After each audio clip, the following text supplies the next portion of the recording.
What is happening, people? It is Brian Alsruhe with NEVERsate.com. Before I get into this video, I need some overhead press questions for a Q&A. I'm gonna do a specific overhead related Q&A, and as you guys are watching this video, because it is overhead related, if you think of anything, go ahead, throw it in the comment section down below, or even better, throw it over on my Instagram on a similar post I'm gonna put up. It's just easier for me to scroll through and do a rapid fire Q&A through Instagram than it is going through the YouTube comments. Thank you. But in this particular video, what we're gonna be dealing with is if you have problems in the bottom of an overhead press. People typically have two different spots where they get stuck on any type of overhead. The first one is around the crown of their head, and that's typically either a bar pad problem or a tricep problem, and I've done a lot of videos about that. But the other place where a lot of people have problems is they go to drive up, bar gets to right around their mustachio level, and then it goes right back down their chest. And it is that particular ailment that we will be dealing with today. Now, the very first thing that I want to address about this is many of you out there struggling with your overhead press actually might not have any strength issue whatsoever. Very well could be a setup or a breathing and bracing issue, but I'm going to get into that later in the video.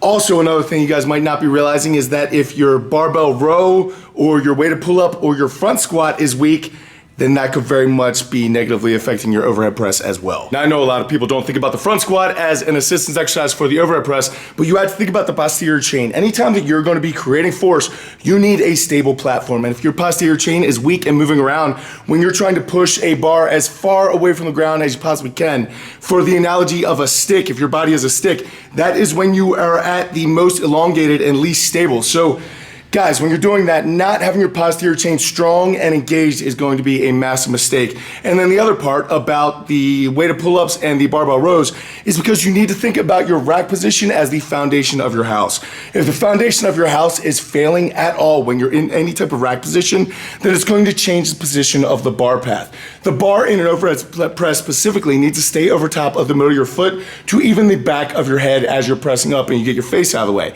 If you guys are breaking down on the front rack position because your upper back's not strong enough or your posterior chain is breaking down, then it's going to move the bar out in front of you, and when you go to push, you're going to be pushing out instead of up. You need to be going up and back, and you are going forward, and that is just too much distance to try to make up for. So for many of you who had massive bench presses but struggle with the overhead press, it might not, it's probably not a strength issue at all, which is good news because it's fixable, which means if you get a stronger weighted pull-up, a stronger barbell row, and a stronger front squat, then you can just about guarantee that those overhead press numbers are going to be going up like crazy.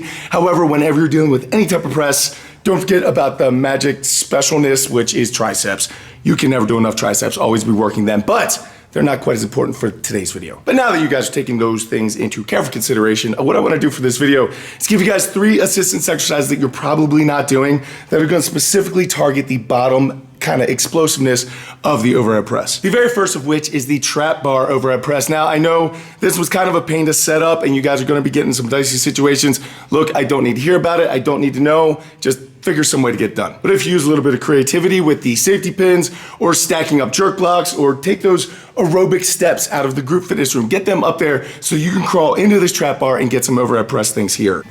Great word. Now, the reason why this exercise is such a brutal variation and a great builder for the bottom movement is because you can't really rack it anywhere. At least I can't. With my body type, if I hold onto those handles, my frame is not wide enough that my triceps are going to be sitting on my lats. I cannot get any sort of front rack, side rack, no position possible. It is just kind of floating out there, which means that I need to stabilize all of that as well as build up all those little tiny muscles that don't normally get worked, which will translate over when you're actually in a stable position because then you're recruiting more things to get that bar moving initially.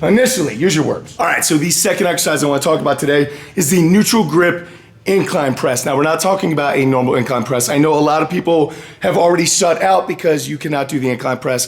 For many people, they can press either standing straight up or they can do it laying flat on a bench, but that kind of in-between incline bench position, no good for them on the shoulders. If this describes you, you are out because we're gonna take that incline position and even kick it up one more notch. You're not going to be so far vertical that you're doing like a seated overhead press, but you're also not gonna be in like traditional kind of incline bench position. It's gonna be a little bit higher than that. Now, since shoulders are kind of in this compromised position, we are gonna stick our hands in a neutral position, whether it be with a log, a Swiss bar, or even dumbbells. But I want you to keep your hands pretty close together because the whole idea here is that you're forcing that bar out in front of your face, sticking your shoulders in that less powerful position that always happens in that stalling point of the overhead press. We're trying to build up that exact position on top of putting a little bit more mass on top of the pecs, which gives you a better resting position, so you can have more purchase on the barbell or log or whatever it is that you're gonna be pressing. But then also the closer grip and neutral grip is going to be hitting more of your triceps, which is all around, like I said earlier, triceps are the horsepower of pressing. If you're not good at pressing, continue to work your triceps. Now, both those exercises, I want you guys to remember to keep your chin down and your chest up, kind of holding that position. In both of them, you have a strong desire to start to arch and kind of lean back to either turn it into more of an incline bench or as flat of a bench as you could possibly do. But that's the opposite of what you want to do, guys. Keep your chin down, your chest up, and when you're driving up, I want you to think about punching your head through the window just like you would in a strongman contest or any other contest where you're being judged in the overhead press. And exercise number 3 is brought to you with a different shirt and background. Yeah, so my dog Kona got stung by a bee on our walk before I started recording this. Had an allergic reaction. Looks a lot like this. Kona, what happened to you? Kona, did something sting you? That's a lot of bumps, buddy. Kona, let me see your face.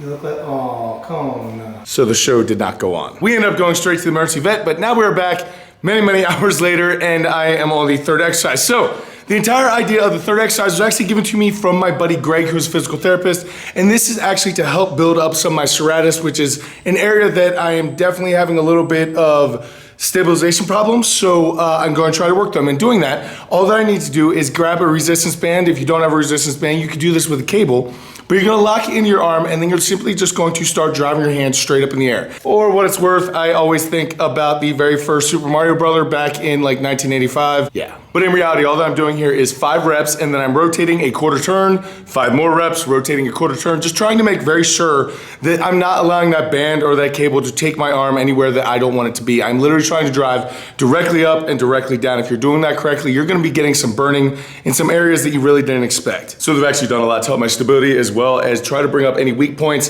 that are in there that I didn't even know that I had. But now, as promised, I want to talk to you guys about the breathing and bracing and your setup. Now, I've gone into this in depth in other of my overhead press tutorials, but really fast, guys, the overhead press is the only exercise that I know of out of the big 4 that is all about aggression, okay? If you're doing a bench press or a squat, you have that eccentric phase, so you're not really being that aggressive there. With a deadlift, some people just try to reach down, rip it off the floor, but typically they pull themselves out of position, so typically aggression ends up hurting more people than it ends up helping. However, with the overhead press, you're literally trying to just drive a bar as hard as you possibly can into nothingness. So don't get me wrong, I still want you to think about your technique and stuff, but a lot of people miss their strict overhead press because they're just not being aggressive enough with the bar. Now, when I say being aggressive enough with the bar, what I want you to do is first, don't worry about doing any of this when you're actually doing the lifting. This is all gonna happen prior to you taking the bar out of the rack, and then once that bar comes out, it's gonna be a big explosion of movement. Here is what I want you to do. First off, I want you squeezing that bar as hard as you possibly can. If you do not know why you're squeezing that bar as hard as you possibly can, watch some of my other tutorial videos because I mention it just about in every single one. All right, so while you're doing that, I want you to really focus on getting as much air into your belly as you possibly can. Just like if you're doing a squat, a deadlift, anything like that, this is the same exact thing that you want to do. However, I want you to realize that this one breath is going to be held until the end of this entire rep. So this one breath is going to handle the walk in, unrack, get set, drive out the bar, get that rep before you get to release it. So make sure it's good breath. So the reason why you're doing this now instead of later is because you can never get as much air into your belly or into your body cavity when you are under load as you can without it. So I want you guys to get as much air as possible before you even start to think about getting underneath this bar. But as soon as you're saying you think you have all the air that you need, get a little bit more and then it is time to go. From here, all that you're gonna do is get underneath that bar super fast. I don't want you to think about exactly where it needs to be. You already lined that up with your hands. You know where the grip is. I want you to swing underneath that thing, unrack it, and step out. Now, when you step out, you get 2 steps. That's it. I will never understand why people dance around like a cat in a litter box, hoping that's gonna get them better results. 2 steps, people, that's it. And I want you to stomp them out like you're a petulant child that didn't get his ice cream. Because again, your mindset's different. You're in this weird, aggressive kind of thing. Once you take those 2 steps, the very next thing you're gonna do is flex your butt.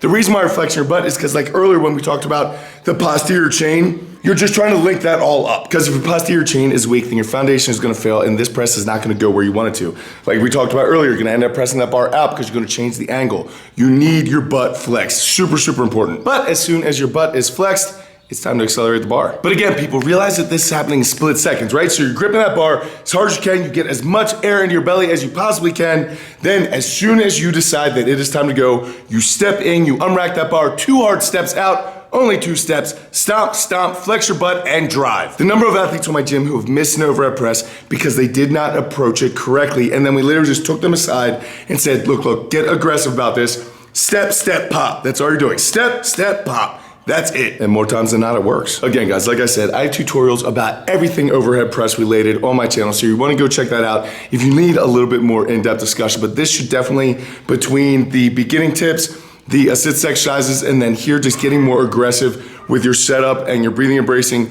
is going to help you so much with the bottom portion of your overhead press. So guys, I really do hope this was helpful. If you guys do have other questions about the overhead press, anything at all, remember, I'm trying to do that overhead press specific Q&A. So if you guys do have questions, please drop them in the comment section down below. I thank you guys so much for all your patience to staying with me and just watching these videos, guys. It does mean so much to me. I really, really do appreciate it. I will catch you later in the week. Until I do go out to something amazing in your lives, keep working hard, people. Be nice to each other.